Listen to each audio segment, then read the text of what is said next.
internationale, camarades militantes, camarades militants, chers invités, mesdames et messieurs. Je vous remercie de votre présence massive à cette rencontre d'information et d'échange qui est devenue un rituel et auquel nous sacrifions avec responsabilité pour assumer pleinement notre rôle de principal parti de l'opposition en Côte d'Ivoire.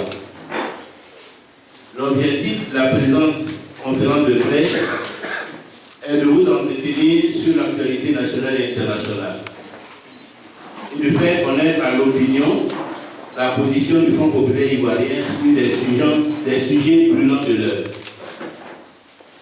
Depuis la fin de l'élection présidentielle du 25 octobre 2015, un certain nombre d'événements interpellent nos consciences en tant que citoyens et leaders politiques, en ce qu'ils entretiennent la crise dans notre pays et portent gravement atteinte à sa dignité et à son honorabilité. Je parlerai tout particulièrement ce matin de la situation dans les services de santé, à l'université de Cocody et à l'éducation nationale, dans les services judiciaires, au plan sécuritaire et au niveau des institutions, notamment à la tête de l'État et à la présidence de l'Assemblée nationale.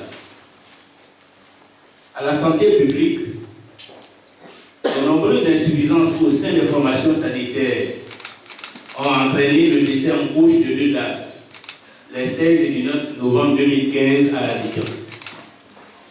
Face à l'émotion suscitée dans l'opinion par ces drames, le gouvernement s'est précipité pour procéder à l'arrestation sans enquête préalable des 2 sages-femmes en service ce jour-là et en fermant les yeux sur sa propre responsabilité dans la faillite du système sanitaire et dans la multiplication et la répétition de ces drames. Je vais citer par exemple de l'absence d'une véritable politique de renforcement des capacités et de motivation du personnel de santé, de la vétusté des plateaux techniques, de l'inadaptation des lits dans les salles de maternité et dans les services d'urgence, des problèmes de disponibilité et de gratuité des ambulances pour les évacuations sanitaires en cas d'urgence, de l'insuffisance du management des services publics de santé, etc. Imprégné de ces réalités et considérant ces deux membres comme les boucs émissaires, le syndicat des sages-femmes a vivement réagi à leur arrestation, entraînant une atmosphère délétère dans les maternités du pays. L'université de Cocody connaît à nouveau des soubresauts, avec de nouvelles violences sanctionnées par la destruction du bien public et la mort de l'étudiant membre de la FESI. Ici aussi, le gouvernement a choisi le raccourci de la répression aveugle. 12 responsables syndicaux ont été radiés de l'université. La FESI et l'UGC sont suspendus. Pour protester contre ces mesures, les syndicats estudiantins s'organisent à l'heure actuelle et menacent de descendre dans les rues. À l'éducation nationale, les élèves ont décidé d'autorité de se mettre eux-mêmes en vacances, défiant l'autorité des chefs d'établissement et des pouvoirs publics. Les établissements scolaires récalcitrants sont l'objet d'attaques organisées à coups de cailloux. Les services de police sont débordés et à l'heure actuelle, la quasi-totalité des établissements scolaires ont dû capituler pour éviter les drames. À Nouvelle-Osso, un village du département de Dabou, un conflit de chefferie s'est soldé par 2 morts par balle à la suite d'une intervention musclée de la gendarmerie pour rétablir l'ordre public. À la justice, tous les tribunaux sont à l'heure actuelle paralysés par la grève des greffiers. Ceux-ci réclament de meilleures conditions de travail. Que fait le gouvernement? Le raccourci de la répression, bien évidemment, avec l'arrestation de 2 responsables syndicaux.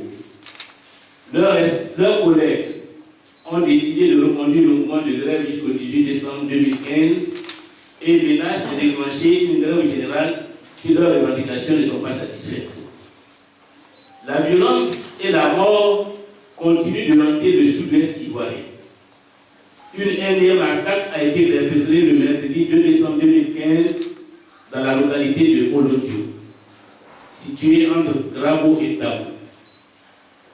Les autorités font état de 11 morts militaires et civils. Selon un schéma devenu classique, on procède à des arrestations. Et qui arrête-t-on? Des militaires et sympathisants de l'opposition politique, notamment le FPI. 8 personnes sont détenues à l'heure actuelle au secret, parmi lesquelles le fils du secrétaire général de la Fédération FPI de Tabou. Tout en exprimant mes condoléances aux familles endeuillées par ces attaques, je voudrais, au nom du FPI, condamner avec la dernière énergie à la fois ces attaques meurtrières et la logique des boucs émissaires des arrestations arbitraires dans laquelle les autorités ivoiriennes se sont installées pour masquer leur incapacité et leur impuissance à instaurer une paix durable en Côte d'Ivoire. Cette persistance de la crise dans laquelle la Côte d'Ivoire s'enlise, cette impuissance à changer les choses et à donner espoir aux Ivoiriens, sanctionne une obstination dans l'erreur stratégique, une puissance d'aveuglement qui conduit à des initiatives mensongères et à la fuite en avant. Le mensonge n'est pas une simple absence de vérité, par ignorance ou par erreur. Est mensongère toute initiative qui vise à dissimuler, à maquiller, à distraire, à égarer, à endormir. De la CDBR aux consultations récentes engagées par le chef de l'État à son retour d'un séjour en France, en passant par la Gounari et le dialogue politique avec l'opposition, nous sommes en plein et en permanence dans le mensonge et la fuite en avant. Que veut le président Alassane Ouattara? Les Ivoiriens veulent la sécurité et la paix. Que veut le chef de l'État? Les Ivoiriens veulent une justice impartiale, la liberté et la démocratie. Que veut le chef de l'État? Les Ivoiriens veulent la réconciliation nationale et la cohésion sociale pour bâtir une nation forte, une économie prospère et le progrès pour tous. Si le chef de l'État veut sincèrement la paix, la sécurité, la justice et la démocratie en Côte d'Ivoire, qu'il libère les prisonniers politiques, qu'il organise le retour sécurisé de ses compatriotes exilés en masse dans le monde ou qui croupissent dans les camps de réfugiés et qui constituent une honte pour le pays. Qu'il dégèle les comptes et avoirs de ses opposants politiques et libère les médias d'État.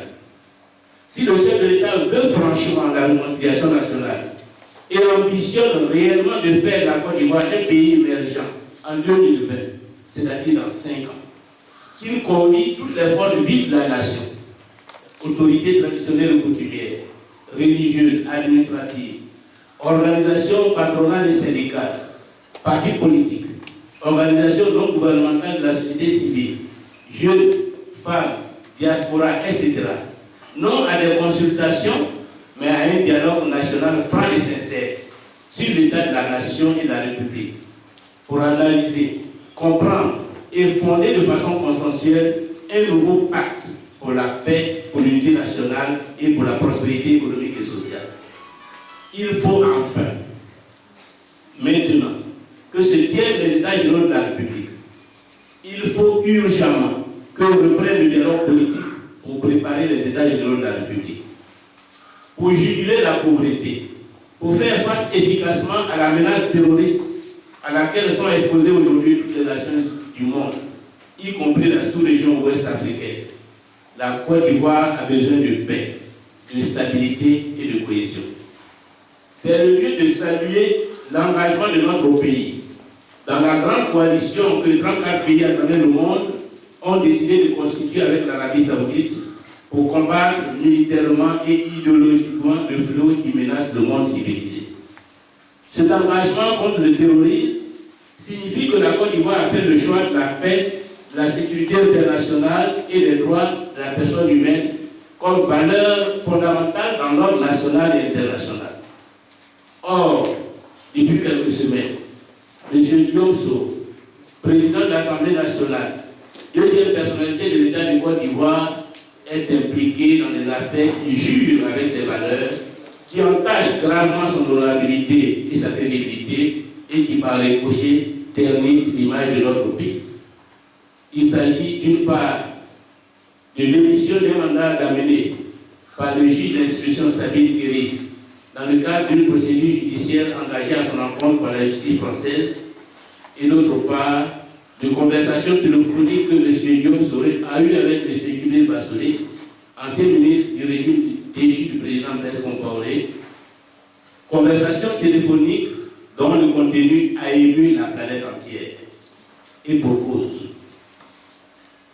M. Guillaume Soré y révèle son implication personnelle, financière et opérationnelle active dans la tentative de coup d'État à laquelle a été confronté le Conseil national de transition au Burkina Faso.